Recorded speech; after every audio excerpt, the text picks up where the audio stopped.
ఉపవాస ప్రార్థనలోని శ్రేష్టత ఎంతో మమ్మీ చెప్పింది. ఉపవాస ప్రార్థనలో ఎలా పాల్గొంటే మన ప్రార్థనలు దేవుడు వింటాడో.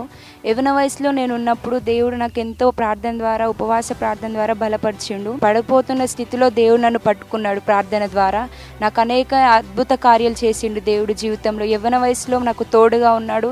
నేను ప్రార్థన బాగా చేయగలుగుతున్నాను. ఒక నిమిషం కూడా చేయలేని ప్రార్థన నేను గంట సేపు చేస్తున్నాను.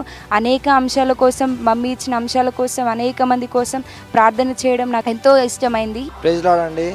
నా పేరు జోసెఫ్ కుమార్. నేను ఆంధ్రప్రదేశ్ కడప జిల్లా నుంచి వచ్చానండి. 50 రోజుల ఉపవాస ప్రార్థన పండుగలు ఘనంగా బలంగా జరుగుతున్నాయండి. మీరు కూడా చాలా మంది పాలు పొందండి. నేను వచ్చిన మొదటి రోజు అయితే నేను చాలా తక్కువ ప్రేయర్తో ఉన్నానండి. కానీ ఉపవాసం అంటే ఏమిటి, ఉపవాసం ఎలా చేయాలి అని నేను విన్న వాక్యాన్ని బట్టి, దేవుడు నాతో మాట్లాడిన వాక్యాన్ని బట్టి దినం నుంచి చాలా ఆత్మతో బలంగా హృదయం మనస్సు దేవునిపై నిలుపుకొని చాలా బలంగా ప్రార్థన చేస్తున్నానండి. నాలో దేవుడు నూతన అభిషేకాన్ని నింపాడండి.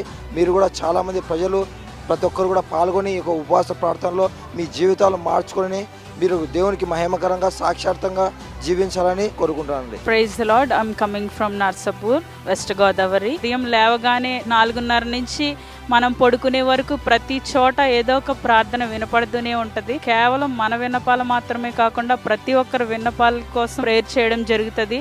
అందరూ ప్రతి ఒక్కరు అనేక మంది విన్నపాలు చేతులు పెట్టి వాళ్ళ పేర్లు చదివి ప్రార్థనలు చేస్తూ ఉంటారు. దీనివల్ల మనకెంతో దీవెనకరము. మమ్మీ యొక్క మెసేజ్ చాలా అద్భుతంగా ఉంటుంది.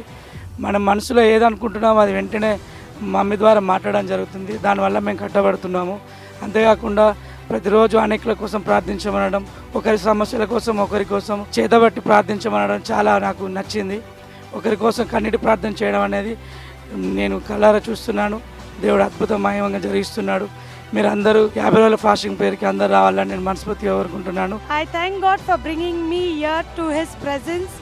As I came here through this ground, I felt the presence of God in this place. Here, every minute, every second, you feel the fellowship of God.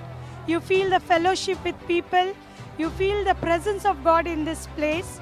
I came with so many worries and I came with so many tensions.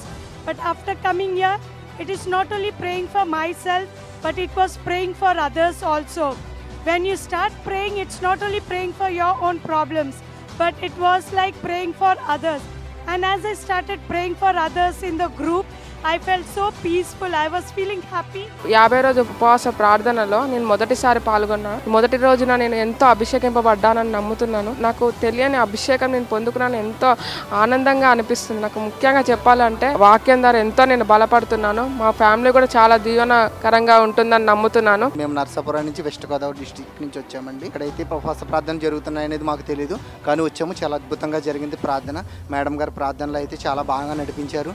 ఆ message ద్వారా మాట్లాడిన మాటలు మాకు చాలా బాగా అర్థమైనవి. తెలియని వాళ్ళు వచ్చారంటే, ఇక్కడికి వచ్చారంటే మేడం గారి ప్రార్థన ఒక్కసారి విన్నారంటే సరిపోతుంది. చాలా అద్భుతంగా మాట్లాడారు.